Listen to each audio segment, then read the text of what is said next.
Okay. Om Sadashiva Samarambham Shankaracharya Madhyamam Asmadacharya Paryantam Vande Guru Paramparam. Okay.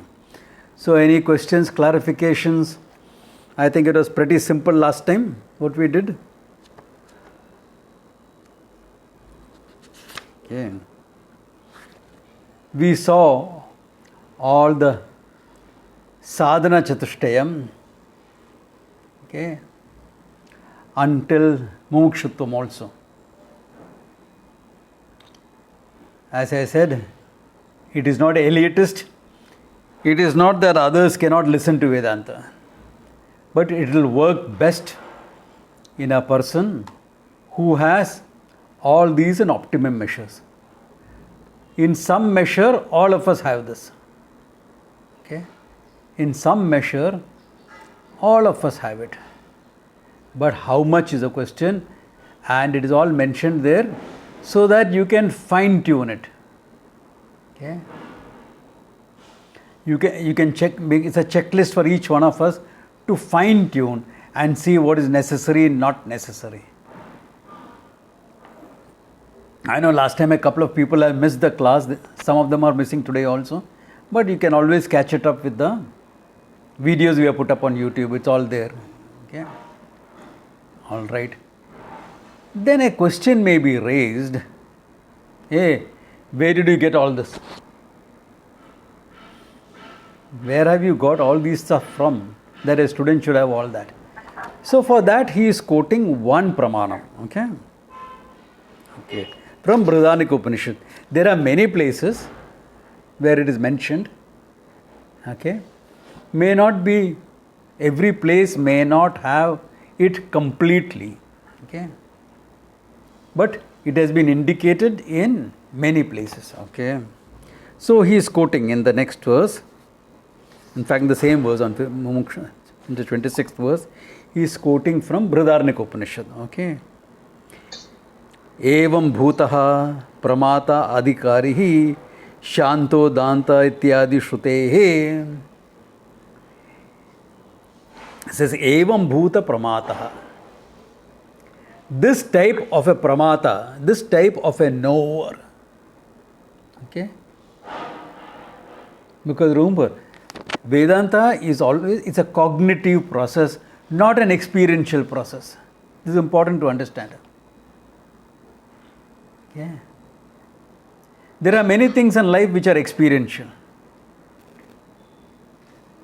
And there are some things which are cognitive.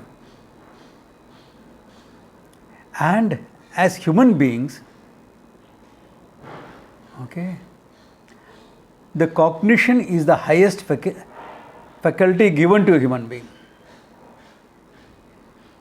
Therefore, it is important to look at the cognitive changes that we can have.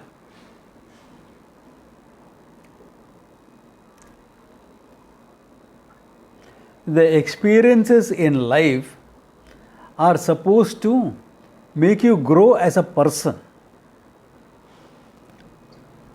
Okay. That growth will involve refining your cognitive processes. Okay. So that you will understand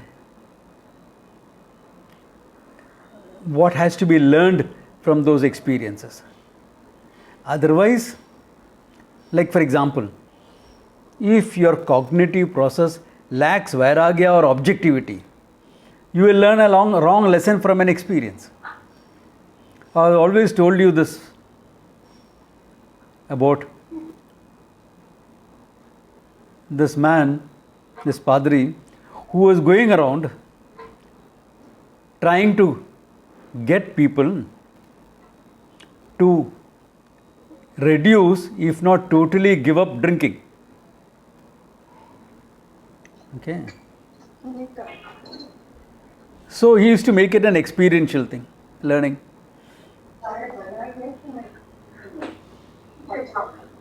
When people, I don't know why, even after I am muting them, they unmute and create a racket. Anyway, the padri used to go And in one place, he kept a glass of water and a glass of whiskey. And he took a worm, dropped it into the glass of water. The worm is happily swimming around. He picked up the worm and put it in the glass of whiskey, and the worm dies. So he looked at the audience and said, "What does this teach you?" And one guy with red nose and red eyes and everything said, "Father, if you drink whiskey, we will have no worms in our stomach." Experiential learning. But your cognition is biased. So if your cognition is not objective enough, if there is no vairagya, objectivity in you, your cognitive process will be compromised or even completely distorted.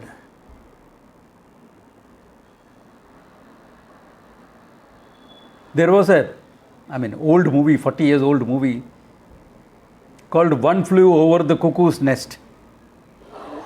It's still available online, okay? It's a beautiful movie, my time movie. I don't think many of the younger generation here would have seen it.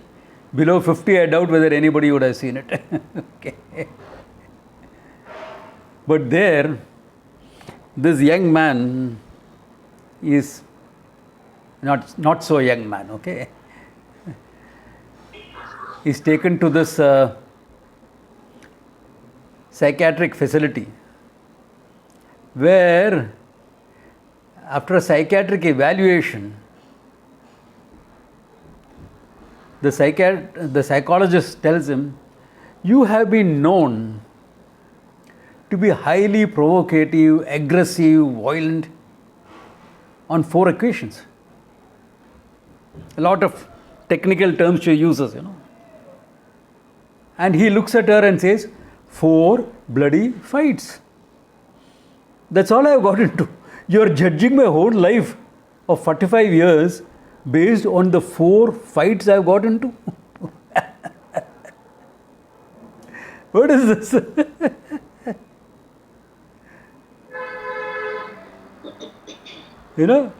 Completely ridiculous. Yeah. So, if you don't have these type of values, viveka, vairagya, etc., your cognition will be distorted. All of us like to think ourselves as being objective in our views, in our evaluation, etc.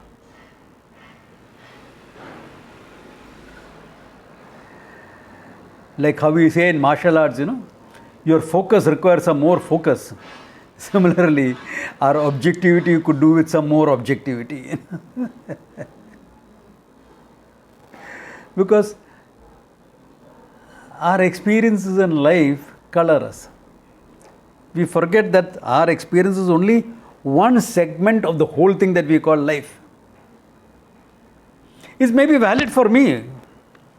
I'm not dismissing anyone's experiences or conclusions from that. But recognize there's only a small segment of the whole human experience. That's why people will come with such statements. All men are dogs. All women are this, that. Hey, relax. Some men are like that, some women are like that. Not all. There's too much of a global judgment coming in, global labeling coming in. Yeah. We all have the good, the bad, the ugly in us. So what's the problem? So to look at it more objectively, these are supposed to be life lessons. But remember, nobody taught us how to think. Thinking is the most important thing that a human being can do. Because we are cognitive people. We are thinkers. Though now there's a lot of talk about having ability to feel, etc. Yeah, accepted. What about thinking?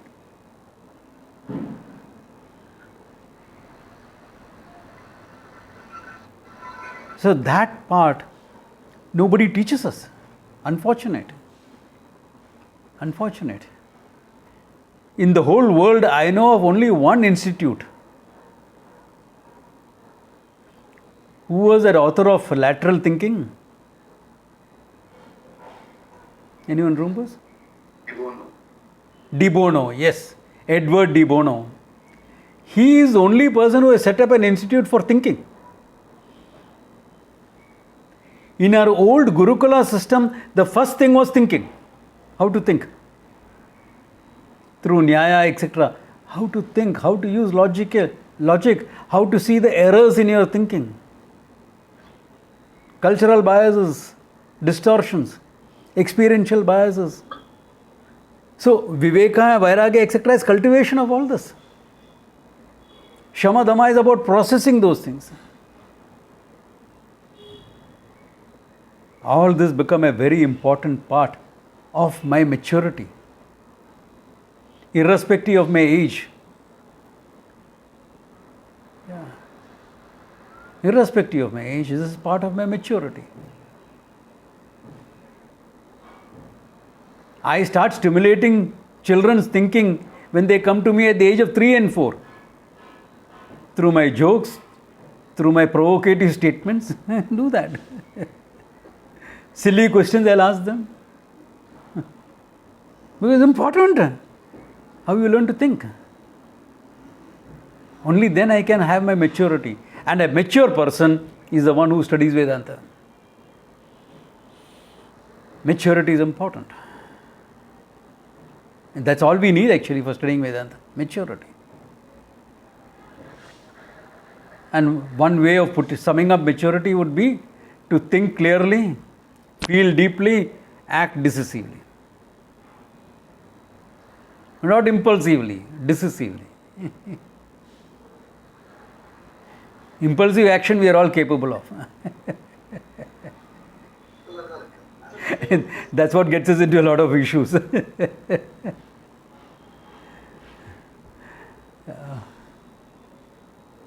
Once in a way it's good to get into that, okay? Don't be too wound up and uptight all the time. No. Do some madcap things also. Get wet in the rain. Yeah. Things like that. It's good to do. Okay. Yeah. So, that apart. Okay. The pramata, the knower, the thinker, who is mature in this manner, he is the adhikari for Vedanta. For here, that person, Vedanta will work well. All right. What else? Okay. Here. Uktam cha, he says, he is quoting from one of the greatest teachers in Vedanta, if not the greatest, Shankara himself, from his Upadesha Sahasri. Okay. Shankara has written about the teaching in 1,000 verses called Upadesha Sahasri. We saw one chapter of it before we got into this text from there. He says, Prashanta Chittaya Jitendraya Prahina Doshaya Yukto Yathokta Karine Gunanvitaya Anugataya Sarvada Pradeya Etat Satatam Mumukshave. Mumukshave, for the one who is desirous of moksha. Okay, what type of mumukshu? Prashanta Chittaya. Chittam Prashantam. Mind is very peaceful. Why? Ragadvesha is taken care of. Guilt, hurt, etc. taken care of. Distortions of thinking taken care of. Therefore, Prashanta Chittaya. Jitendraya. One who has mastered his sense organs, etc. He is no more victimized by the information the sense organs gives him.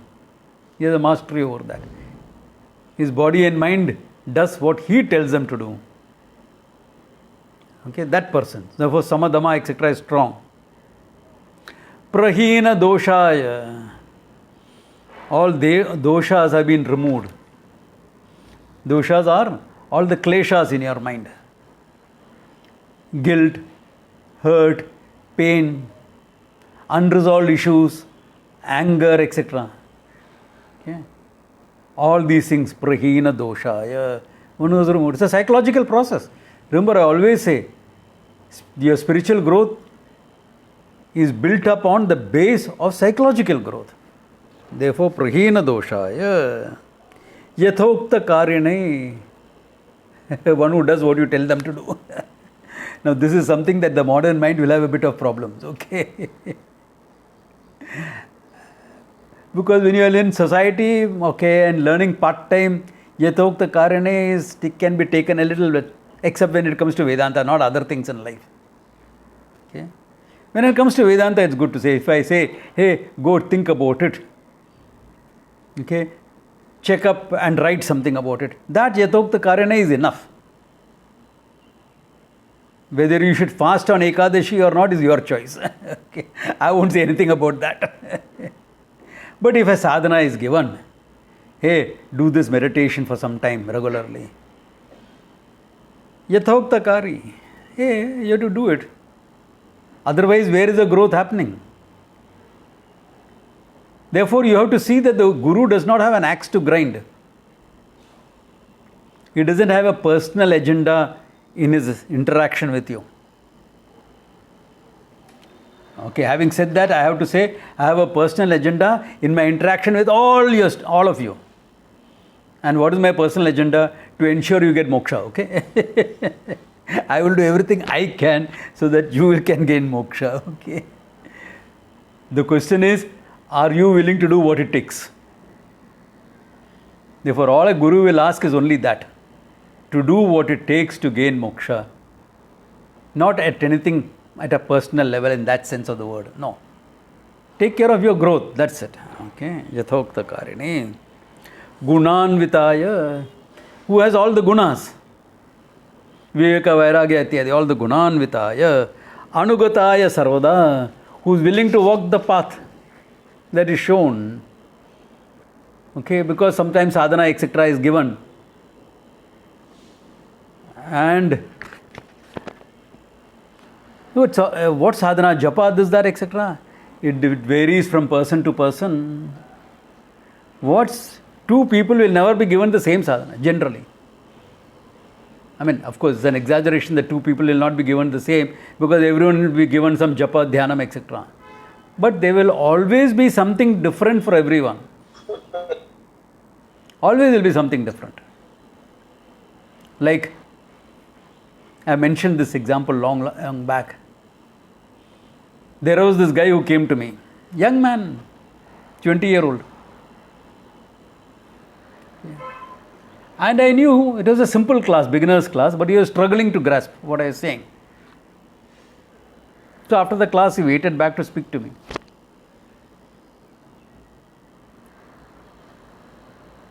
So I asked him, did you understand what I'm saying? Swamiji, very difficult. I said, first time you're listening to all this? No, I've been into spirituality. I said, good, then what is difficult? No, I find my thinking is not happening very well. I said, what are you doing? He says, I'm my final year BSc. Okay, and how do you find your studies? I have flunked twice. I said, BSc, you have flunked twice? What happened? You seem to be like a nice person, intelligent person. What's happening? Yeah, my mind is not working. I do a lot of sadhana, but still my mind is not working. That's interesting. Sadhana is meant to make the mind work. He says, what sadhana do you do? He says, I do 100 malas of japa every day. Every day, 100 malas of japa. I said, wow. And sometimes my mind wanders here and there, therefore then I will repeat that few times. I said, wow, so much of japa you are doing. I said, okay, I know what the problem is. I'll give you a solution, but will you follow it sincerely? I will demand that you follow it sincerely, only then you will grow. Yes, Swamiji, I'll do whatever it takes. I said, I'll ensure you that this year you will pass your BSc. I'll ensure you that. But you must do everything I say. Yes, I will do. First of all, cut down that japa to 3 malas a day. Swamiji, ye kya bol raha hai? All gurus are praising me for doing. I said, no. In your case, I want you to cut down to 3. I would have told him cut down completely, but he wouldn't have listened. So he said cut down to 3. 1 morning, 1 afternoon, evening, 1 night. That's it. Only 3 months. I said, are you willing to do? Then I'll tell you the next step. Yeah, I will do. Okay. You have to watch 1 hour of television daily. 1 hour of television, हम तो कभी देखता नहीं है. I said, yes, I know. Go for 1 movie at least every 2 weeks. Swamiji, ये क्या साधना है? I used to avoid all that. Correct. Used to avoid all that. I mean, I would have told him 1 more step, but that step he was not ready to take yet. The poor girls would have suffered. Okay. Because he was not ready to do so much of japa and his mind had got stultified. Mind is not moving. It has become stagnant. So normally TV watching will dull our mind. But for his mind, that is stimulation to wake him up.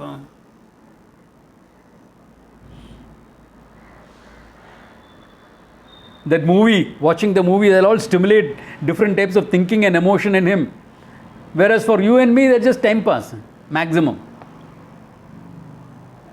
But for him, it was stimulation because he had stultified his mind so much.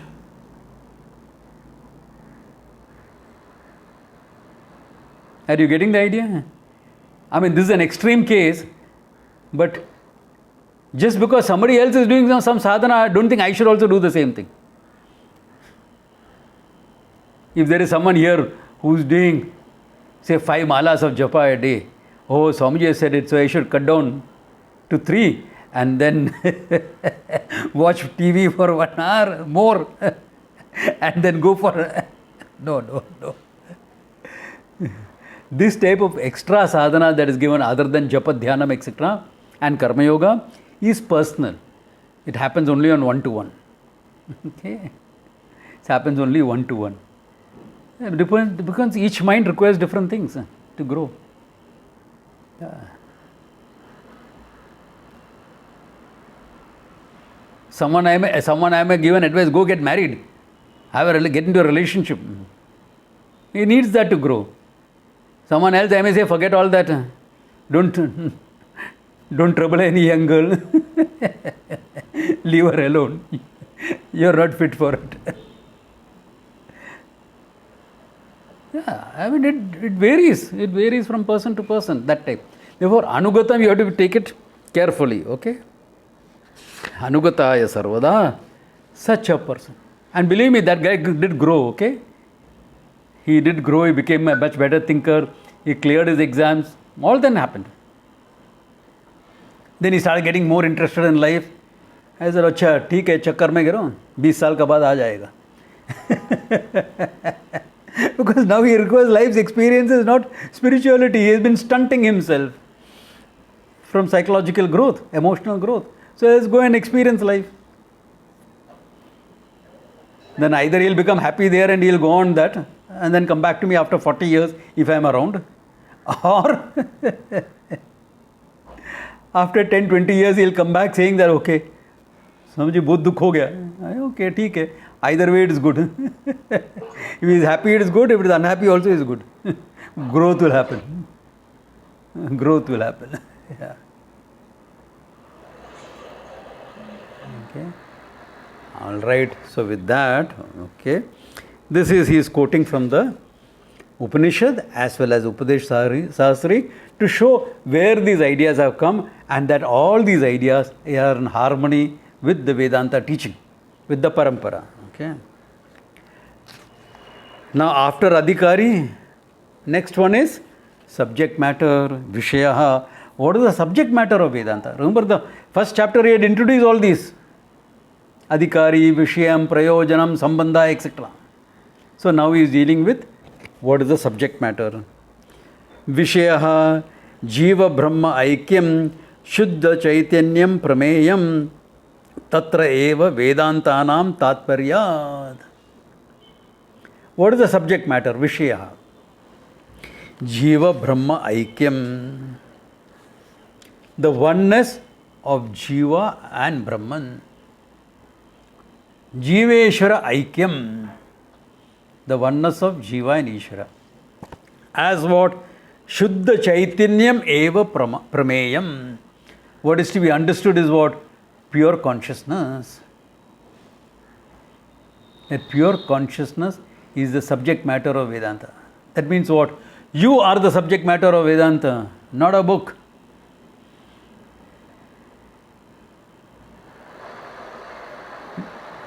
The book is not the subject matter. You are the subject matter, okay? You are the subject matter, nothing else. You are the subject matter. Pure consciousness, to understand that you are nothing but limitless consciousness. Satyam Jnanam Anantam Brahman, that's all that you are supposed to understand. That is what you are that is the subject matter of Vedanta. Tatra eva Vedantanam Tatparyam. That is the intention. Tatparya meaning intention. Well ascertained Tatparyam. Well ascertained intention is called Tatparyam. This is the Tatparyam of Vedanta. Anything else that Vedanta talks about is Anuvada, is secondary, not primary. Like Vedanta will talk about a 5-element model of creation. Akasha, Vayu, Agni, Apa, Prithvi, etc. Panchikaranam, etc. Secondary. The Tatparya of Vedanta is not to show that there is a creation. The creation is mentioned to show its mithyatvam. That everything has come from one source, everything is going to be resolved into that source. Therefore, creation is mentioned only for that much, nothing else. It may talk about science, supporting arguments to prove pure consciousness. It may even talk about some health issues. Why? To ensure that the pramata, the knower, is healthy enough to understand Vedanta. Tatparyam is this. It may talk about a whole lot of topics.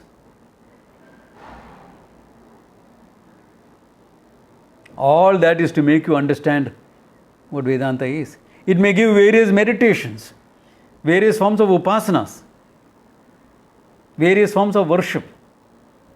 But what is the Tatparya in all of them? To understand Jiveshwara Aikyam, the oneness of Jiva and Brahman. That you are nothing but limitless consciousness. That's the whole Tatparyam in Vedanta. Everything else is secondary to that. Everything else is meant to help you understand this. May tell a story, help your understanding. The teacher may crack a joke, help your understanding. A joke or a story is always meant to illustrate something. It's always meant to open up your mind to a new form of thinking, or to break a certain pattern in thinking that you got used to. Certain teachers may also do things which are shocking to break your conditioning, that's all. So the whole Tatparya is only in this. Yeah.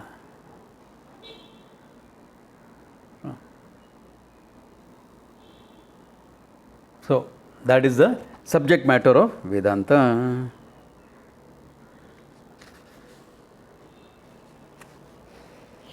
And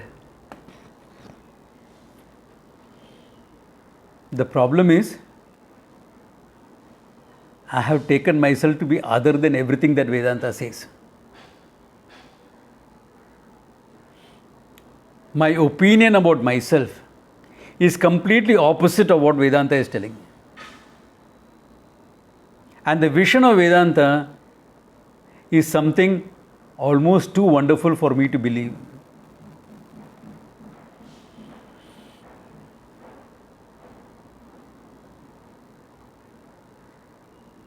That is why that objectivity, etc., is put as qualification, so that my mind is ready to learn and understand.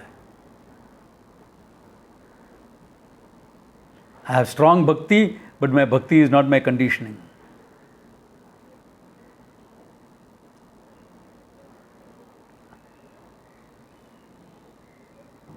An irreverent joke does not upset me.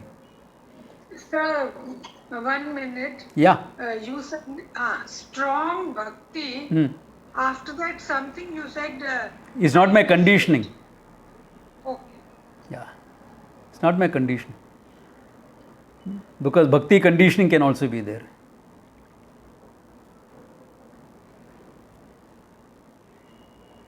Maybe a good time here to introduce a small story. True story, this is.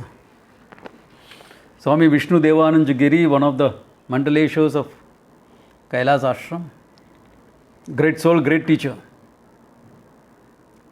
And he had the habit of saying, instead of saying you are pure consciousness or you are Ishvara, he would say you are Narayana.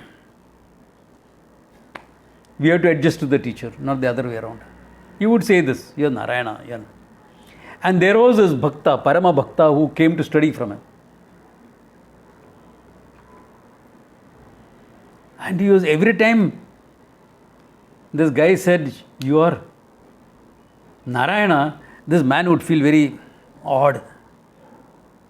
This is almost like blasphemy.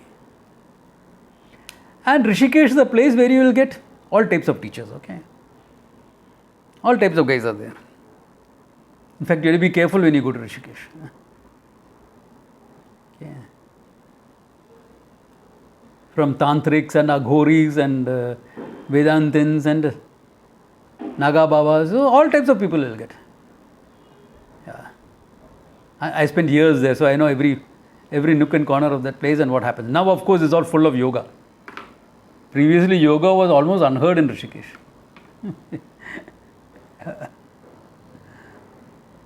Except in Shivananda Ashram, there was no place where yoga was there. Now it has become yoga center. In a way, good. They won't go to other characters, which can be problematic. Like you go to an Aghori or a Naga Baba, thoda gadbad ho sakta hai.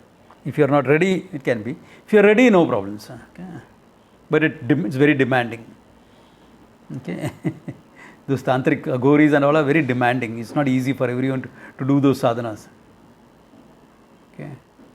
To go to a smashan and worship. Okay.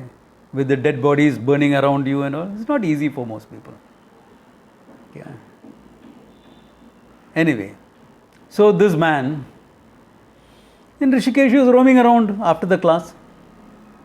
Rishikesh, not too many classes are taken per day. Why? Because thoda chintan ke liye bhi time chahiye na. For your thinking also there should be some time. So in one of his trips, he found a Babaji. He said, Babaji, and from the marks on his forehead, he found that this was the guy was from a different sampradaya. Okay. Yeah, all those marks, etc. are important to note, okay. You will understand the sampradaya from those things. They are all codes actually, identification codes. Okay. Like how in modern offices when you enter, you have restricted entry to different places. No?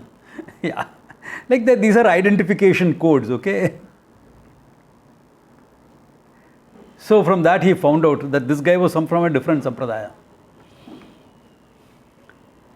So he went to him and said, Babaji, this Maharaj here tells me all this.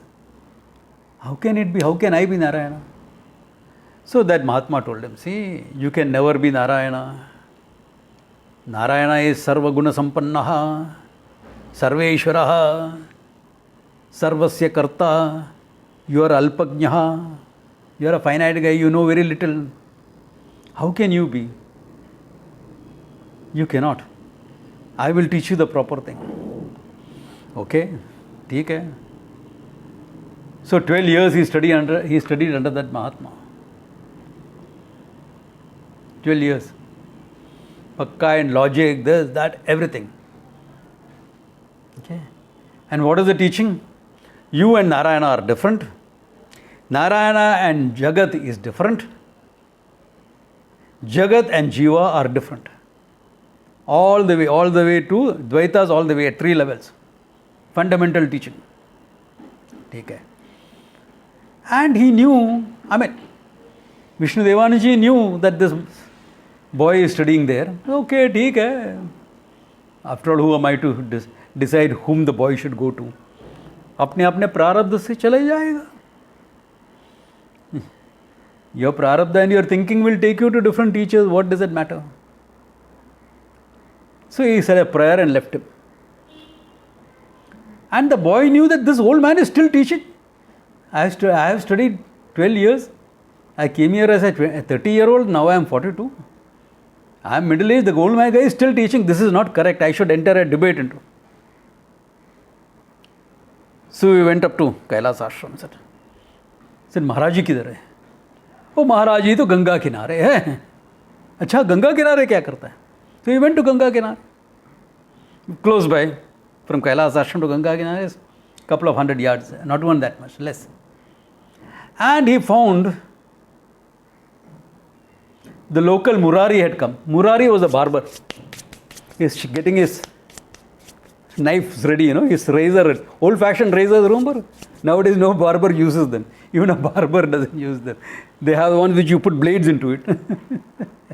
But those old-fashioned razors, oh, excellent. And Murari was a devotee of all the sadhus. So on his free day, he would go and give a free haircut for all the sadhus. He was a devotee. That was his seva. You can give only what you have. And for sadhus, is a big seva. Once in a way, haircut. So this young man walked up to Vishnu Devananji and said, Om Namo Narayana. He said, Om Namo Narayana. What happened? I have come for Vada Bhiksha. Now, that's a technical way of asking. Vada Bhiksha is you are asking for a debate actually. And no teacher can say no to that. You can't say no to that. No, I have been put in similar positions in Rishikesh, so you can't say no to that. So, Vishnu Devanji said, yes, that is, I'll definitely give you Vada Bhiksha. But Murari is come. Okay. For 13, 14 years, I have not had a haircut. Can you give me a few minutes to finish? He said, no problems. I waited for 12 years. Few minutes, what difference does it make? Okay. So Murari went on his job. Because his whole hair was all jata and all that. Not had a haircut for 13, 14 years. You can imagine what your hair will be. At least here, girls go regular. You shampoo it. You go to the beauty parlor. You set it. You take care of it. In Rishikesh, who bothers? It all had got tangled and a big mess. Okay? If you had left it any longer, a bird would have made a nest in it. That was the condition of his hair. So the only thing to do is Rishikesh hairstyle. Either you grow everything or you take off everything. So Vishnu Devanji sat there and Murari with his razor in a few minutes took off all that hair and gave him a nice massage. Champi. Okay. And then showed him a mirror. Now, why are you showing the mirror? I don't understand. Okay. Everything has been done now, removed. What can you rectify if you are not happy with it? But anyway, he showed him the mirror. And Vishnu Devanji said, wow, what a tejas you have given to my face with your few strokes of your razor. You are not ordinary Murari, you are Lord Murari. And he gave him one namaskara. Maharaj ji, I am local barber. What are you doing? मैं तो हजाम हूँ यहाँ का. What are you doing? Namaskara for this. Papa, you are a great Mahatma. You are not only Lord Murari, you are a humble Murari. Another namaskara. Maharaj, now by this time, Murari is hopping around like a cat on a tin roof. Okay. Because he has got some idea of Punya Papa, etc. He can't accept namaskaras from a Mahatma like that. Vishnu Devananji, universally respected. So he appealed to the young man standing there. महाराज बाबा जी आप तो बोलिए ना इनको, हम तो local Murari है, यहाँ का मुरारी है, हजाम है. So that youngster said, Sir, Mahatmaji, Maharaji, what is happening to you? This is local Murari, apna. हजाम है, what are you doing? अच्छा, आप बोले तो सही रहना चाहिए. So he went for a dip in the Ganga. When he came out, Murari has gone, of course, but the young man has also disappeared. And Vishnu Devanji smiles. लगता है कि समझ गया, बात समझ गया. And after some time, the young man comes with some fruits and everything. Adihi Devo Brahmeti, please teach me about Brahman. Why? Because he understood the lesson very well. Murari without any education is dead sure that he is not Lord Murari. He is not Krishna, he is not Narayana, he has known that very well. I have studied for 12 years to understand the same thing. What is the use of that education? 12 years of spiritual education to know I am not Narayana. And Murari without any education is very sure of it. What's the difference? Therefore, the Tatparya of the Veda has to be something else.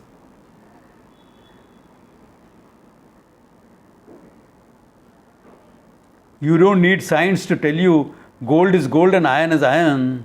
But if there is an underlying reality between the two, that all of it is nothing but energy with different vibrations, and all of it is nothing but can be converted into energy by the formula E is equal to mc squared, that you need science to tell you.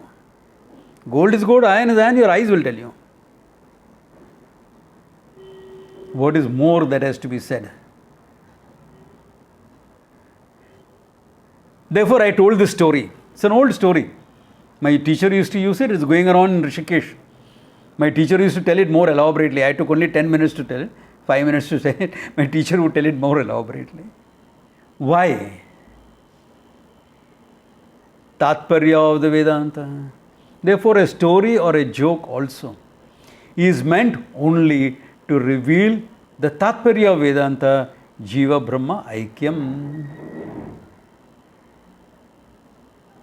That is the thing. The drama that Vishnu Devananji played there by prostrating to the barber. Vishnu Devanji did not have any problem prostrating to the barber. Why? Nothing but Brahman, everyone is Brahman only. What's the difference? Barber had a problem. Why? Because he has differences, etc. Vishnu Devanji didn't have it. The young man had a problem because he still had to understand. But he understood something very well. There is a lot I still have to understand. Big lesson. Big lesson that day. So the story, etc., is told only to make the Tatparyam clear. It is called Arthavada. A story is told. Story also comes under Arthavada. Praise and criticism also comes under Arthavada. The story also comes under Arthavada to highlight the importance of Vedanta, vision. The vision of Vedanta, Jiva Brahmya Aikyam. Sir, one question. Yeah. Jiva Brahma Aikyam, I am consciousness. Where does this energy come there? Prana. We will see that in the text. Your prana, sharira, etc. We will see this. Yeah. Okay. Okay. All right. Therefore, Vishaya is also covered. And the whole Vishaya will be elaborated further in the teaching. All right. Then next is Sambandha. What is the relationship of the text to what I want to study, to the subject matter? Okay. Sambandhastu tad aikya prameyasya tad pratipada padaka Upanishad pramanasya cha bodhya bodhaka bhavaha. He says the relationship is similar to what the Upanishad has with respect to the subject matter. The Upanishad, the book, teaches the subject matter of the Upanishad. What is the and what is the relationship? Pratipadaka, Pratibodhaka, or Bodhya Bodhaka Bhava. Bodhya Bodhaka Bhava. One is what is to be known, Bodhyam. The other is Bodhaka, that makes you know it. Therefore, the book is meant to reveal what is to be known. Therefore, Vedanta Sara is Bodhakaha, of what? Bodhyam. And what is Bodhyam? The Vishayam. What is that? Jiva Brahma Aikyam. Bodhyam is Jiva Brahma Aikyam, and the book is Bodhakaha, the one that reveals that subject matter. Therefore, that is the relationship between the subject matter and the book. Because sometimes it's very different. Now, this is directly Bodhya Bodhaka Bhava. There is nothing else interfering. Whereas in the karma section, there is karma interfering in it. It reveals the karma, and you have to do the karma to know it, to get the result. Here, you have to know, that is all. Knowing itself is the result. Knowing Jiva Ishvara Aikyam itself gives you the result of moksha.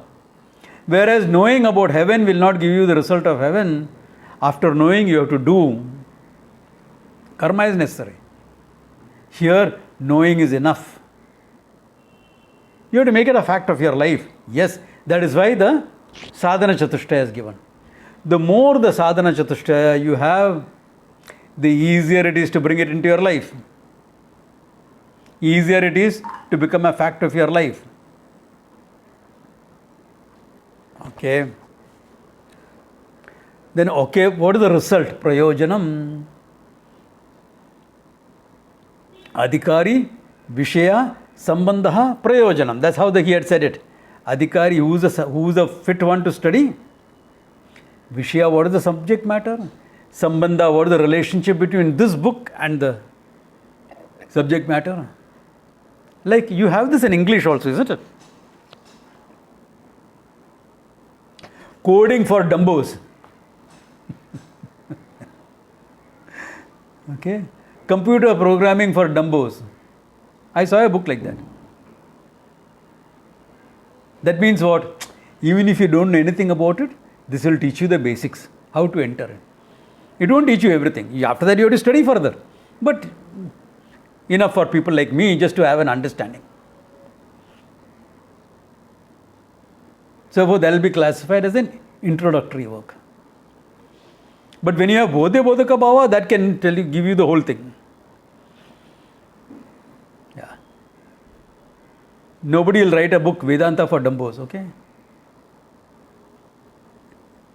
Why? If you are a Dumbo, you won't be interested in Vedanta anyway, so it's okay. You may write Vedanta for beginners. Like on my website, you will find a few, about 6, I think. Videos are there. 6 videos are there. Vedanta for beginners, explain for beginners. But I'll never call it for dumbos, okay? Yeah. I respect my audience more for that. Yeah. Then Prayojanam, what is the use of studying this? Prayojanam tu tad aikya prameya gata ajnana nivrittihi. First thing, prameya gata ajnana nivrittihi. The ignorance that is there in the prameya, okay, in the prameya, in the ignorance, the aikya ajnanam, the ignorance of the aikyam with the prameya, with the thing to be known, that ajnana nivrittihi, your self-ignorance is gone. Which self-ignorance you are talking about? Your self-ignorance as being one with pure consciousness, limitless consciousness, that is gone. Swaswarupa Ananda Avaptischa, and because of that, Swaswarupa Ananda Avaptihi, you are regaining your true nature as Ananda. Swamiji, that means if I study Vedanta, I will not have any miserable experiences. That is not true. You will be Ananda going through miserable experiences. Then what's the problem? If you are Ananda going through a miserable experience, you are fine, no? Why you are Ananda? It's exactly like people in Bombay. Sometimes I find they're a little foolish. If you look at it at first glance, they will go for a monsoon trek to the Sahyadris. Monsoon trek. कहाँ से आया पता नहीं. Why? You're going. You're soaked wet. Okay? You're going to sleep in some cave or something which is stuffy, where you can't really get sleep because you're lighting a fire also inside to keep warm. Your food is half cooked and half burnt. Because you don't have any of the pahadis with you to make rotis on open fire and give it to you. That food that you eat there, you will not even touch in your home. You'll go straight into the garbage. You won't even feed it to your dog. Maybe even to street dogs nowadays you won't feed it. And you'll come back and say, "Bahut maja aaya. What was such fun." Miserable, na? Aching feet, aching shoulders, completely wet. No sleep. You've eaten such nonsense. But saying, Ananda, maja aaya. So who said you can't be happy in a miserable experience?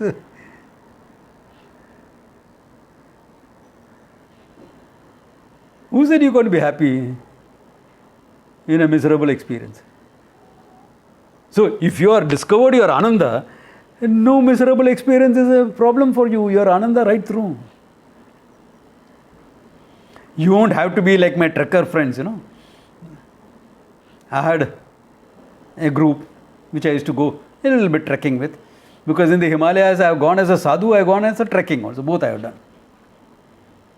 And after this whole trekking, okay, 2 or 3 of them were Gujaratis, okay. They would come and relax up in Rishikesh for a couple of days. And then tell me, "Hey, come out with us." कहाँ जाना है? इधर तो आराम करने के लिए आया ना. Rishikesh, our place on the banks of the Ganga, is the best place to have aram on. No, come out with us. I said, okay, chalo, jayega. And where will you go? Kavita, any idea? She's a trekker, okay, and a very good trekker at that. She has done much heavier trek than I have done. Where will you go? To Chotiwala. To all the sweet meat shops to enjoy good food for a change. 10 days you have been having some upma in the morning. There is also upma because you have pre-cooked it and carried it.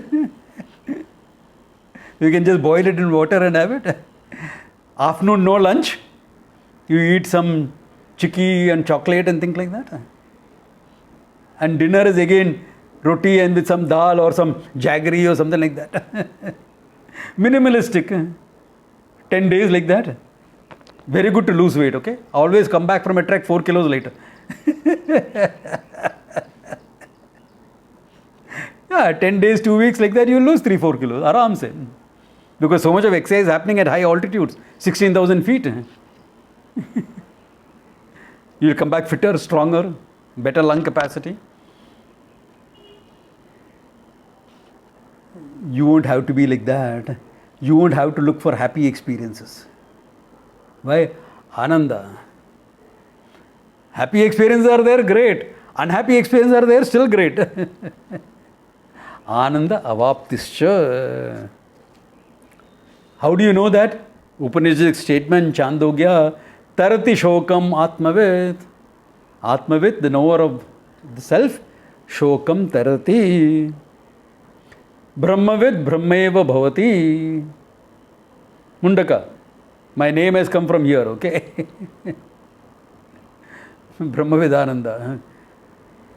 Swamiji giving on Sannyasa day, we had taken a dip in the Ganga and we are sitting in front of Swamiji with the clothes that he has given us, shivering in the cold. And he gives me this name. He gives everyone the names, okay? You? Oh, Brahmavidananda. Nice name, no? I've been saving it for you. Yes, nice name, and I'm shivering here. For the first time I felt cold, only during Shivratri. I never feel cold in the Himalayas. I'm very comfortable with it. In Rishikesh at least. Higher up maybe, but not. But Brahmavid Brahmaeva Bhavati, the knower of Brahman, he is Brahman. Many translation will be knower of Brahman becomes Brahman, even including this book. The translation, if you look, last line he says, he who knows Brahman becomes Brahman. No. He who knows Brahman is Brahman. Bhavati, third person singular of Bhu Bhava. Bhava means to be. Bhavati is third person singular, therefore is. If it was to become, the Upanishad would have used Bhavishyati, future tense. This is third person singular, present tense. That's why little Sanskrit is good to have, so that you won't make such errors. Brahmavid Brahmaeva Bhavati, the knower of Brahman is Brahman.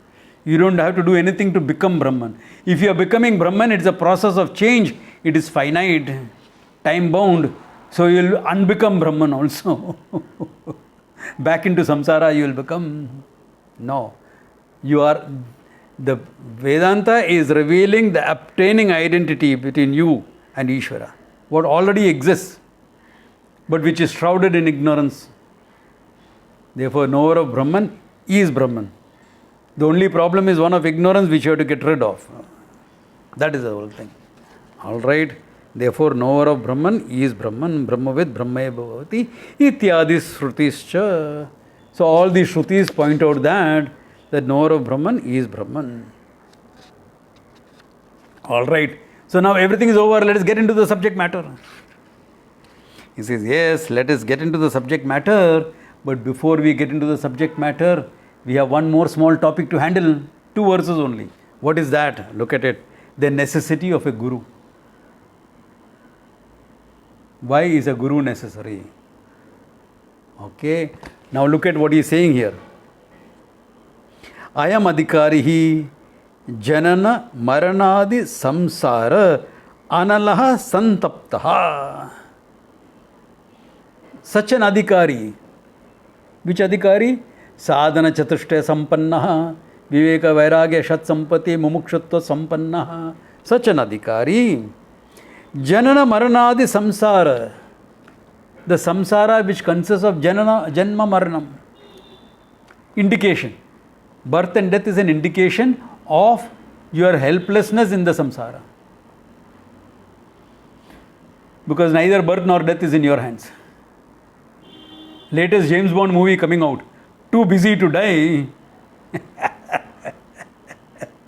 It's a movie. It's the title of a movie. Too busy to die. Don't worry. When death comes, however busy you are, you will have time for death.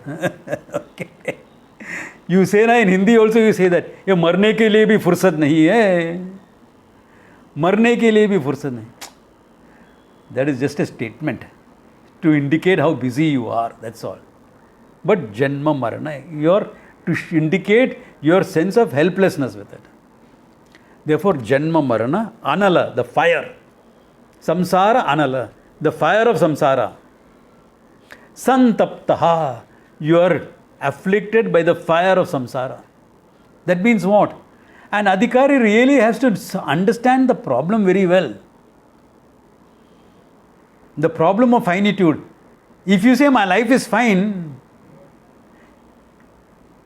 you'll never really understand Vedanta, tell me. Unless you see the existential issues in your life, how what you call as fine is not really fine. You have been seeking fulfillment, but you have never got it. You got moments of it to keep you going. Moments of fulfillment will always exist in life. That keeps you going. But really speaking, you have not got it.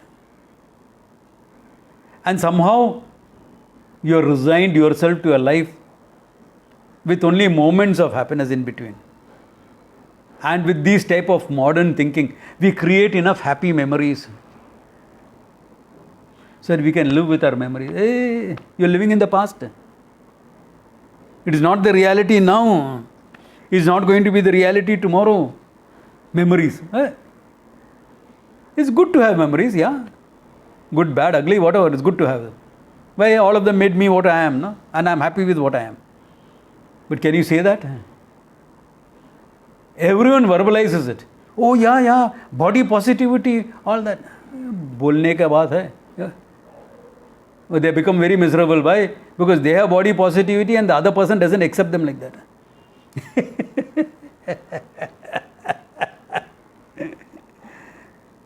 Swamiji, I love myself, but nobody finds me lovable. So you love yourself now, what's your problem? But I want somebody to love. Then you start loving others. Start being lovable. Start loving others. Don't be so narcissistic in your thinking. Not that if you find somebody to love, you'll be happy ever after. That's a fairy tale. That should be left behind after when you're 10-year-old.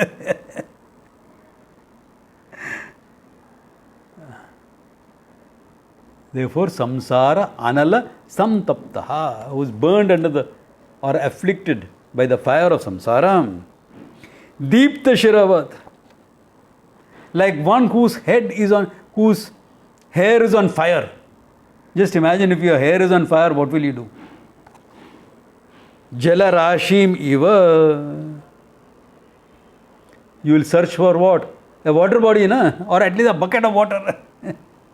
to dunk your head in. At that time, are you going to bother? But my hairstyle will be affected. You just want to go and dunk your hair in water because it's on fire. You won't care for anything else except putting out the fire. Similarly, you are recognized what samsara is and you want to do everything to put it out. Put out that fire of samsara. Life can wait. This first. Okay. Even if that much is not there, along with life, this I'll take care of. Okay. Jalarashimiva upahara panihi. Okay. With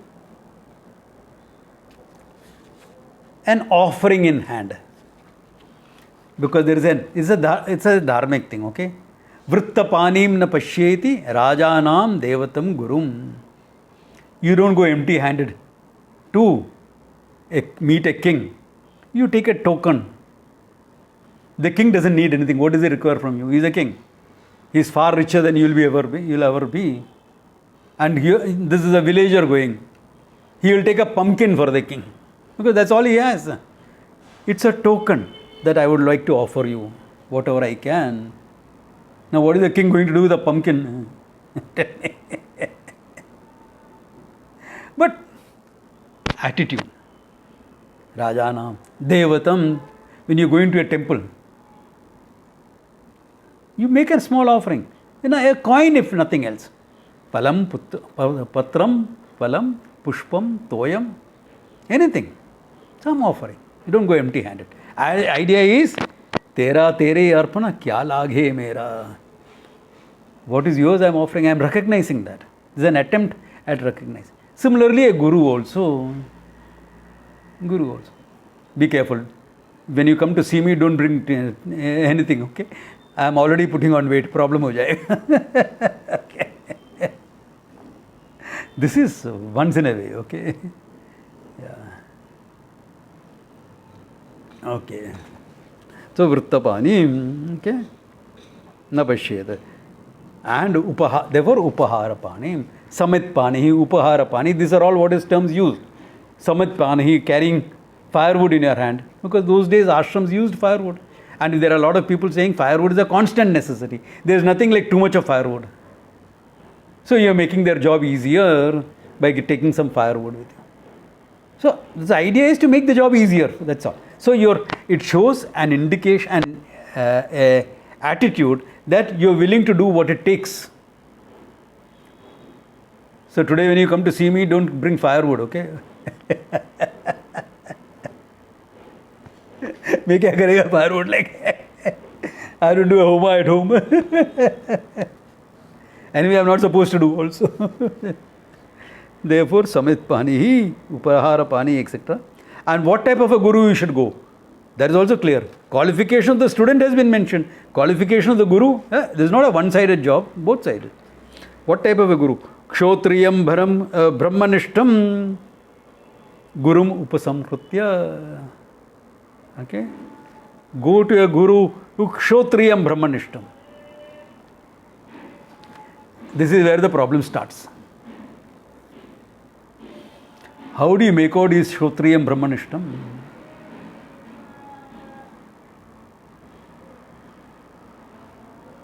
How do you make out his brahmanishtam first? Let us take that first.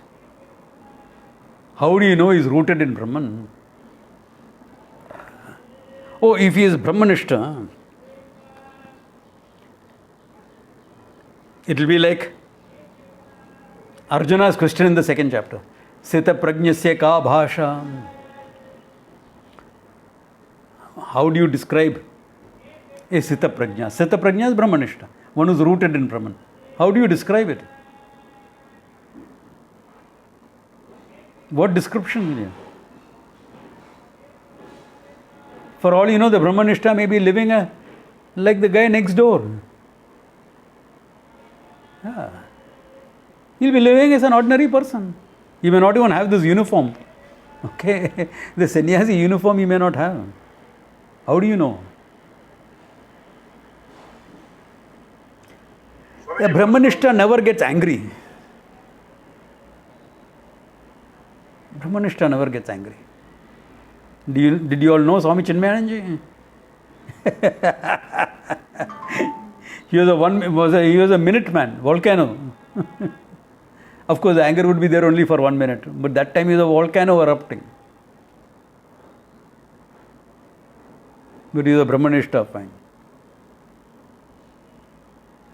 How do you know? When we are starting our studies, we don't know enough to know a brahmanishta. We don't know. Only another brahmanishta will know a brahmanishta. Or you have to be pretty close to being a brahmanishta yourself before you can know whether he is brahmanishta or not. One thing you can make out. Does his teaching, is it validated by his own experience? Does it sound like that? That he's not talking about some theory somewhere. There is a genuineness and it rings true. He doesn't mind sharing his experiences and showing how foolish he was also. Does it ring true? Does he put on an air? Okay. Now let me tell you, some Mahatmas have a type of behaving. They all don't behave like how I behave. I am the most down-to-earth person you will see.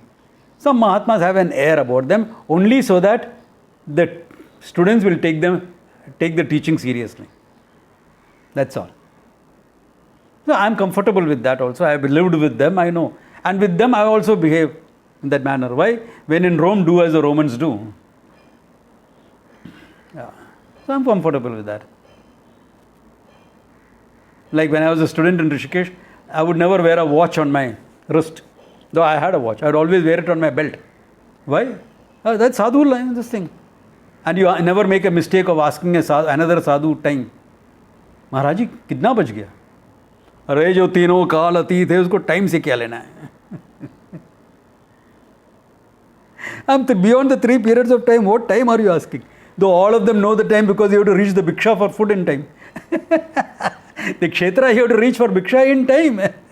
If you are delayed, you will have to go hungry that day. Yeah, so everyone reaches in time.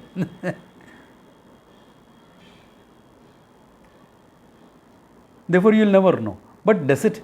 Is he talking about it as theory and practice? Therefore, the first thing comes in Shotriyam. That you can find out, to an extent at least. Is he a Shotriya? Has he studied the Shastra completely under another guru? Who? Does he belong to a parampara of teacher students? An authentic parampara. Whether it is modern or traditional doesn't matter. Is it authentic? That matters.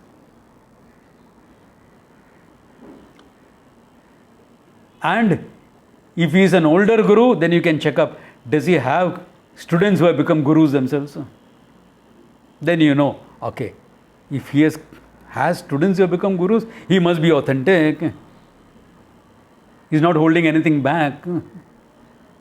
That is called Shrotriyam, well versed in the Shastra. Does he teach the Shastra or says, forget the Shastra and listen to my experience? Your experience can be an example to validate the Shastra. But the Shastra, that is a pramana, not your experience. Your experience can be subjective, valid for you, may not be valid for the student. Therefore, it is the Shastra that has to be taught. Kshotriyam. Is he teaching the Shastra? Or is he saying, I don't need the Shastra or anything. I'll just close my eyes and I'll know everything and I'll teach you. That will not be Vedanta. That can be some yoga, etc. There can be some other intuitive disciplines. But it is not for moksha. It won't teach you Vedanta.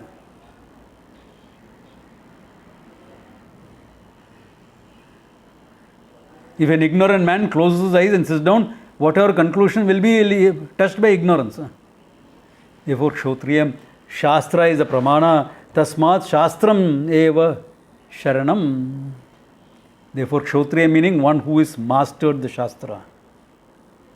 He has made the Shastra his own. Therefore, Kshotriyam Brahmanishtam Upasritya, having reached the Guru like that, Tam Anusarati, says he follows the teaching. Tam Anusarati. Okay. Mundaka Upanishad again is quoting to show the pramana. See, look at it, even an author of Sadananda's standing, a Vedanta Acharya of Sadananda's standing, is quoting the pramana, which shows how important the pramana is, not your personal experiences. Therefore, he is saying, what is he saying? Tad vijnanartham sa gurumeva abhigachet. To know that he goes to a guru, samit panihi, with some offering in his hand.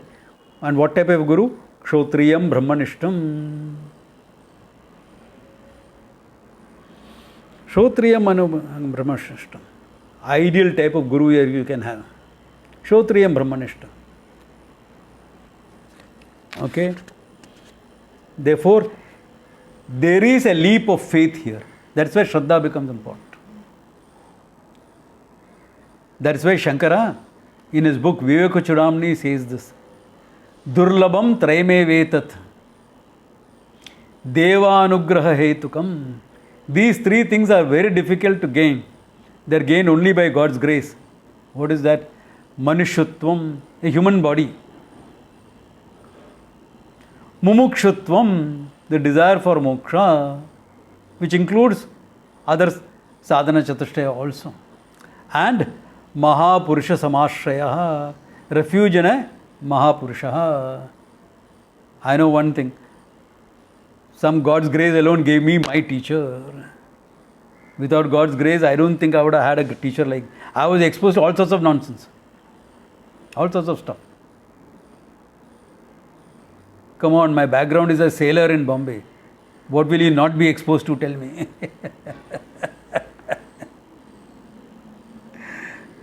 Okay. What will you not be exposed to? Everything. Yeah. And to meet a guru when you are out of school? Wow. Devanugraham eva. God's grace to find a right person. I have met Puja Swamiji. I have met Osho at that time. That time he was known as Acharya Rajneesh. Not Bhagwan Rajneesh. Bhagwan Rajneesh, he gave himself the title later on. Acharya Rajneesh he was known as. I could have been waylaid, misled in so many 100 different places. If I was not, it's only God's grace. But I knew one thing. I was student enough to recognize the Guru when I saw him. And how did you recognize the Guru? Because I found the student in myself. You discover the student in you, you will find the Guru. Gurus are always around.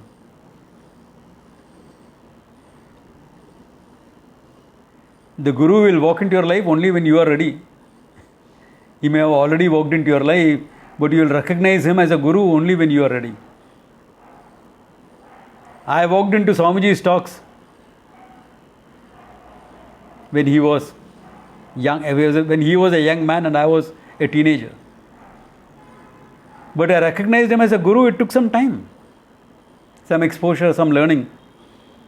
And believe me, there couldn't have been two people who came from such different backgrounds. He from an orthodox background from Kumbakonam. Can you imagine Kumbakonam? The heart of Brahminical orthodoxy. Correct? Those of you who know Tamil Nadu. Can you find a more orthodox place in Tamil Nadu other than Kumbakonam? And he was born in a Brahmin family in an Agraharam on top of it. And here I am, liberal upbringing in Bombay, a sailor to boot.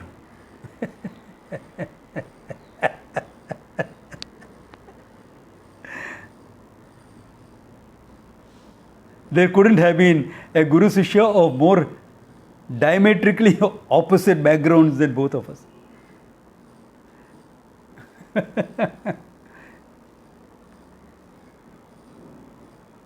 That is why it made it easy for me to recognize the tradition independent of the orthodoxy. To recognize the tradition independent of the liberalness. To see what the pure tradition meant. What it meant to be Kshotriya, Brahmanishtam and a Sishya on my side. It worked. God's grace. God's grace, it worked.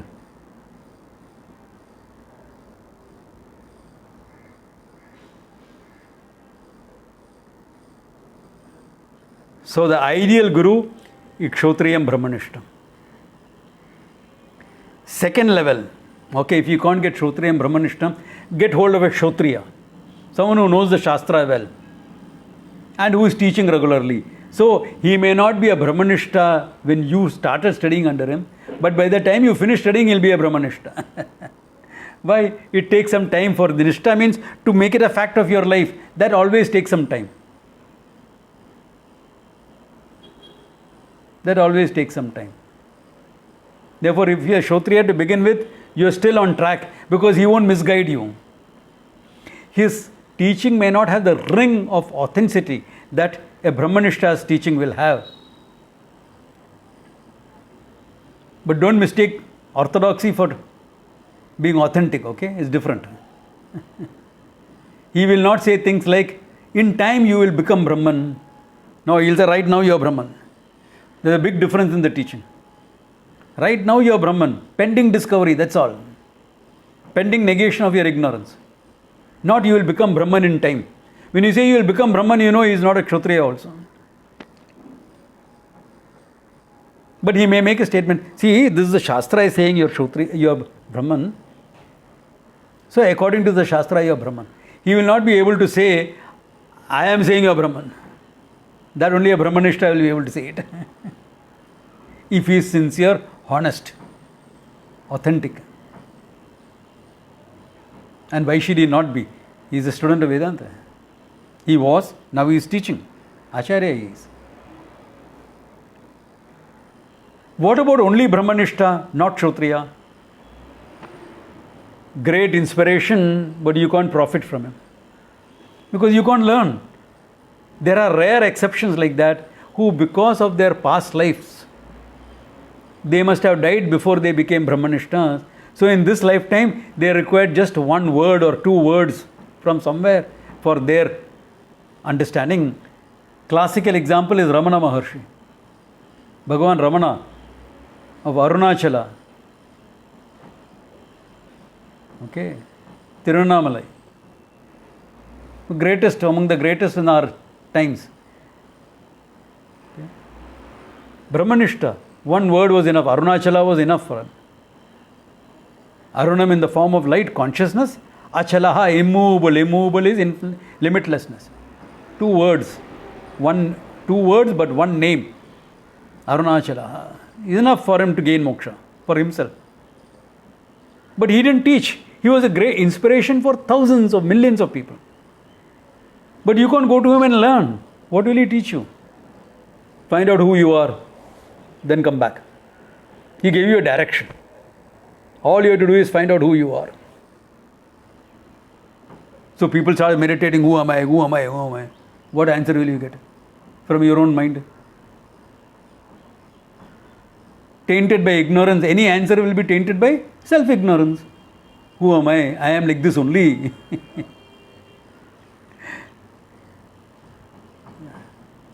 Any answer will be conceptual, tainted by the ignorance in your mind.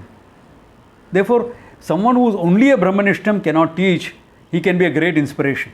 He can be worshipped, he can be a great inspiration. Someone is only a Kshotriya, at least can guide you, put you on track. You won't go wrong with him. Someone who is both a Kshotriya and a Brahmanishta, ideal Guru. Difficult to find. That's why I said Deva Anugraha Hetukam. I didn't even know the qualifications of what it takes to be a teacher when I came to my teacher.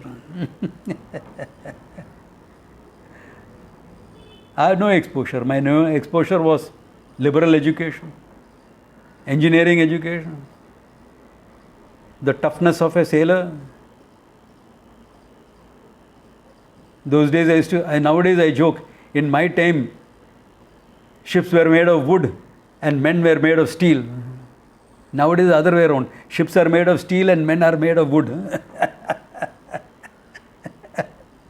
It's a joke, okay? I'm not that ancient to have sailed wooden ships. But I joke that to just show the differences. But my background was that. Martial arts. Yeah.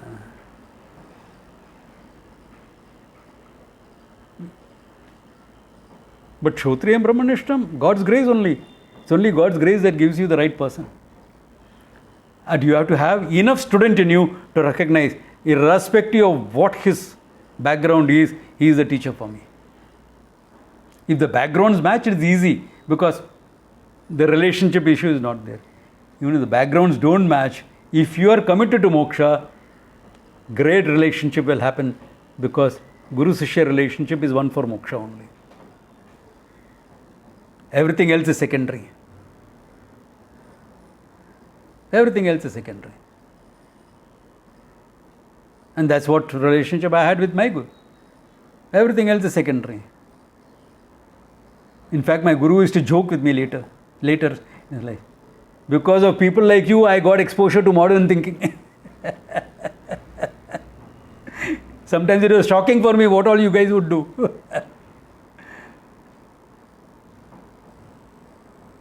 So now the youngsters relate to me well because I say the other way around. What all you fantasize about doing now, I have already done that. So I have been there, done that. Nothing will shock me. So you can come and tell me everything. Our parents will be shocked. I can understand that. I won't be.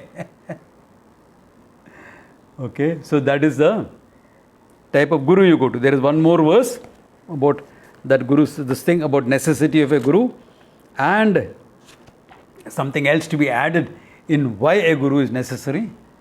That we will see next class, 12:30. Good place to stop. Either your stomachs are growling or your families are waiting. So, okay, good place to stop. Om Tat Sat.